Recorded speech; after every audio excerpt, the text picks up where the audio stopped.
banana slam jam.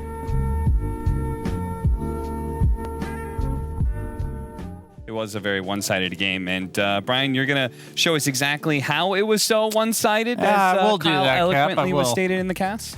So I've got Kyle's example of why sometimes it can be bad to push an early tower. So I'm going to start by highlighting the net worths of all the cores. Oh, yeah.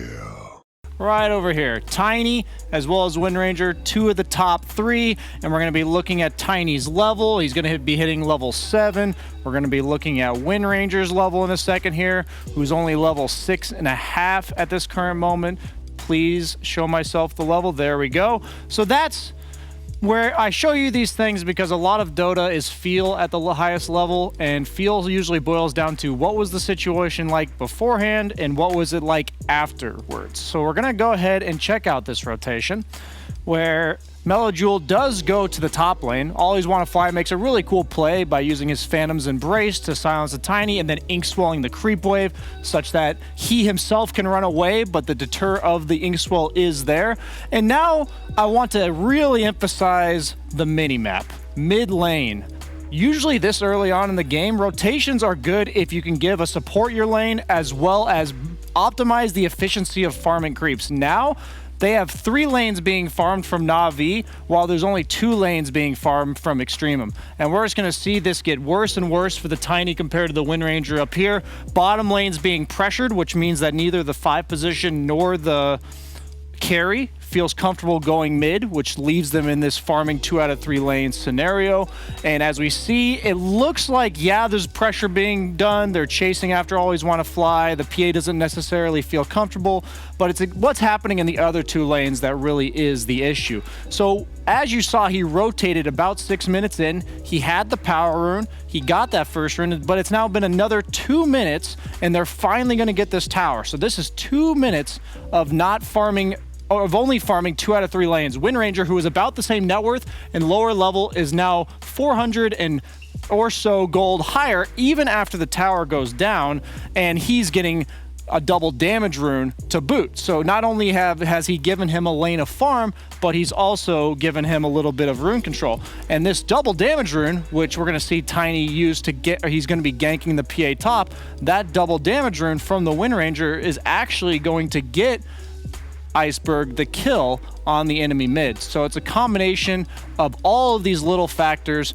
that end up having it so that these 2 snowballing mid laners end up just one of them falling off like a rock, literally, and the other one taking over the game.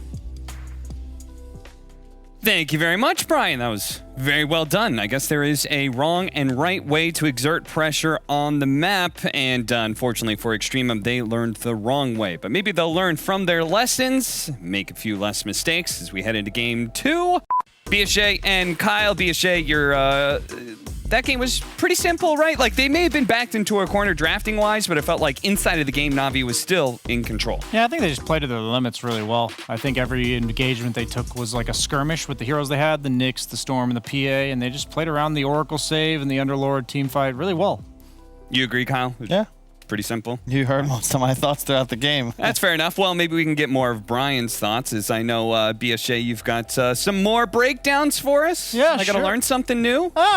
I just got my personal MVP for the game, and that's Iceberg. I was quite impressed by a lot of the plays he was making. A lot of fights that I feel like a lot of players would have avoided, he instead tried to force the issue, and it was indeed not forcing it. It was creating plays out of nothing, as he knows there are 3 heroes coming from over here, and he waits on top of the cliff, actually pulls the support and baits them in. Extremum, who feels fine because it's just Iceberg. Iceberg's team is now collapsing. You see the Underlord coming from below, and they end up getting a kill out of something that, when you see 3 enemy heroes and you're alone, most heroes, I believe, would just let happen. And the next one we're going to see here is a Centaur who believes he is going to be tanky enough. He's got the Vanguard level 10, 13 minutes in, but Iceberg perfectly confident to go in on such a key target, but yet he kites out on the outskirts of the fight, making sure he doesn't get punished by the counter initiation of Extremum. And the next fight here, I believe, is one of his best plays of the game from Iceberg. He's going to he knows his limits. That's what I see in this. You see the stun from the Wraith King. He drops down to very low HP, pops the illusion or the invis rune, excuse me, and he's going to sit here on the side as V-Tune is getting committed onto to give him a blink target away, and then he's not only going to do that, but he's also going to create a distraction that allows V-Tune to get away and then narrowly escapes himself. And for our last clip, we're going to see his read on Melajul's retreat here. You can see he's got his mouse following where he believes Melajul's going to be, ready to zip on him with the Nyx to follow up. And I believe Iceberg was just the catalyst for all the plays that they are making on the side of Na'Vi this game, and is a crucial part of them weathering the early storm as Storm. 2 puns in a row, Ryan. It's too good, man. It's too easy. It's the alley-oop. Hey, just all roll off the cuff with you, apparently. Kyle, it was a pretty good breakdown, right? Yeah. Jeez. Wow. Okay. Well, maybe You just listen to what I was saying during the game. maybe we're going to have somebody with a bit more enthusiasm here on the line. I've actually got Ramses going to be joining us fresh off of their victory against Extremum. Ramses, hello. How you doing? Yo. Brian is going to talk more about that, I believe. Thank you, Shiver. This game, they had all their eggs in the Luna basket, and we're going to see the beginning of the end for Secret as they attempt to take this fight bottom, and we're going to see a lot of things. The stars disalign for Secret as Yapzor is going to place a ward underneath the Dire ward, and we're now going to see Skeeter actually carrying a sentry of his own, and he's going to get the D ward, and they're going to let this ward on Tundra stay up. So just keep in mind how much this ward is going to be doing as Tiny's in complete vision. Skeeter looks like he's going to have some sick reactions, but he sees him coming. He has full knowledge of this. And then we're going to also highlight Matumba Man's items as we pause here for a second. They have #1 net worth Luna, 3,000 net worth above anyone else in the game, and he is about 1,000 gold off of his next big item. So he is not strong compared to his timings. They're fighting on enemy vision, and they are just not in a good situation to be able to use Eclipse because you're dealing with a Lifestealer who's magic immune, but also the Bruise Split. So we're going to see this first Eclipse by Matumba Man, which he uses to defend himself, and if you look at his overall damage output in that fight, it might as well have been 0. So now we're going to see the next fight where after that first one, it becomes even harder, where Matumba Man's going to be forced to defensively Eclipse again. Look at those beams. They're hitting literally nothing in this AoE other than the Bruise Split, which one of them is magic immune. And we're just going to follow Matumba Man throughout the course of this fight. He's going to get controlled. He gets silenced, forced to use his ultimate, gets thrown up in the air by the tornado. And if we take the impact that you are expected to have based on your net worth, Luna being far above anyone else on his team, we get to see him basically be a spectator to these fights, and because they missed that first timing, it became even harder at the second time with the Roche, and they ended up not being able to rely on the Luna in the end. Not able to rely on the Luna meant a game lost to them. I just want to hear from Brian how it got to this point. Thank you, Shiver. We're going to give a little example of the butterfly effect, and you are not seeing wrong here. Fada has no inventory items here, and he has money saved up to buy a bottle 0 minutes in. Now, what that's going to mean is that he has 675 gold worth of items that he is not using in his lane. So we're going to fast forward to the first thing he's doing as support. Zai dragged the wave, contesting as usual, normal lane as a support. Just doing his job, but he's got no items. So Zai, he's going to dodge the Inkswell, and then he's going to fight back.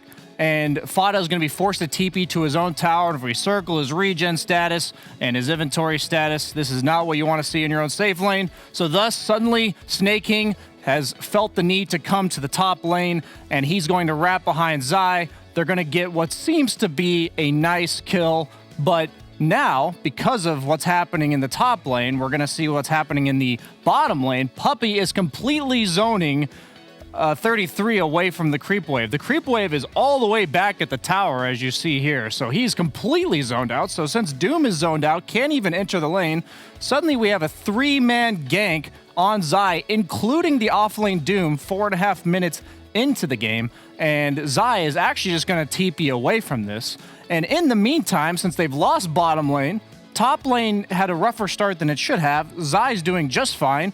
Mid lane is going to be the only lane that is winning. And Puppey, who's absolutely free to do whatever he wants. Notice how Storm's the only core that's winning in the net worth department over his fellow counterpart. Puppey ganks the mid lane, and suddenly, at the 5.5 minute mark, they're going to be down by 2,000 net worth, and they're going to have lost all 3 lanes. And that's what happens when your support buys you a bottle. Looks like you guys are safe for now in pubs, unless somebody manages to win with it. And then I'm sorry for bringing this to your attention. Thank you, Brian. It will take a little bit more convincing for me to buy that. We also have Brian who wants to talk to us about the Brood Mother in the mid game. Thank you, Shaver. Nothing makes me happier than talking about the dead lane, and that is exactly what a Brood Mother creates, something we may be seeing even more often in the Radiant off lane. As you see, he's going to take the tower at 8 minutes in, and I'm going to show you a quick heat map of what he's going to do for the rest of the game. He's going to sit right in this area. And the beauty of this, as we fast forward through exactly what is happening on the minimap, you are going to see that he is the only one on his team that is occupying this entire area. The rest of his team is pretty much doing whatever they want on the map. Virtually no one on Viking is ever entering this area. He's completely taking the top lane, the 2 camps. He gets to go mid at his leisure after he forces a hero to the top lane, as we see there. Nobody on Viking crosses this line, people. Nobody goes there. And then eventually what happens is the first time he leaves this area in the top lane, they actually just take Roche, and Viking notice, hey, our tier 2 is not getting hit. They must be doing something, but it's already too late. And after he does that, for the entirety of the early game, we're going to see what happens is this entire thing's been a buildup. He's been building an Orchid, and now that he's finally got his kill item, the dynamic of the game is going to get even worse for the side of Viking. Because what happens is now that they've been defending this tier 2 for the last 8 minutes, and Tepek, who's just been letting them do that, now gets the Orchid, the Centaur comes in, and this is exactly why we call it the dead lane. Nothing gets done here that we want. People just die once the Brood gets the Orchid, and they end up getting 3 Roshans and end up snowballing that to victory. A victory for Hippomaniacs. I actually did not think I would say that today. I'm very happy to be able to say that, though, because they definitely hard deserved this win. The question is, can they do it again? Very unfortunate. After a good start for Ghost Frogs, the game did progress evenly between the 2 teams, and then the deciding factor turned out to be all the team fights and the team dynamic, and that is something that Brian wants to talk to you more about. Thank you, Sheaver. First, I'd like to highlight Terrorblade's itemization going for the 3rd item data list. Because they have so much counter initiation and save, he needs to make himself a threat, and that's going to show itself play out in this fight as they're going to smoke up on the side of level up into their own triangle. Dire has vision and everything, but let's talk exactly about the dynamic of what's going to happen in this fight. There's going to be a lot of circles. We got the Blood Right, we got the arena, and there's another circle I want to highlight as I'm going to pause right now. This circle that's right around Terrorblade here. This is his attack range. That is a 550 radius circle of what I would refer to as utter death. You're gonna get murdered if you walk into that circle. Cool little fun fact is Arena on Mars is also a 550 area radius, which means that that's the safety zone because ranged attacks do not go through that. So notice how Terrorblade, he turns his attention to the supports that are outside of the arena. And what I want to emphasize here is that if the fight goes on long enough, where now the arena is going to end, which is only 7-second duration, while the Metamorphosis is a 52-second duration, that is going to basically mean that Level Up wins the fight. There's actually no condition for Ghost Frogs to control an area now. This game's all about area control. They control the arena on the side of Ghost Frogs, and the Level Up controls the area that is around the Terrorblade. So now we're going to see this come into play again, where Borinina is going to Arena the Pit, which means it's a nice safety zone. Notice how RDO is going to walk right around it again, hunting down the supports. They're even trying to run to the arena knowing it's their only way of being safe. But the fight is not over in the first 7 seconds. They have enough sustain, enough survivability on the other 4 heroes that are not the Terrorblade. The Terrorblade is so scary because of the save behind him that they can't afford to focus him. And that means that after that arena pops out, there's just really nothing they can do because that 550 area radius circle around RDO is absolutely all of his control. And Anti-Mage, he tries to desperately blink in for this Roche, but it's not going to work out. It explains why they're not able to defend their own racks, why the fights have prolonged go in favor of Level Up, and I think it was really fun to talk about circles. Great fun talking about circles, yes. If you liked this video, please like, comment, subscribe to the YouTube channel, all that shenanigans, because at the end of the day, YouTube does care about that. You may not care about it, I may not care about it, but the YouTube algorithm does. So please do.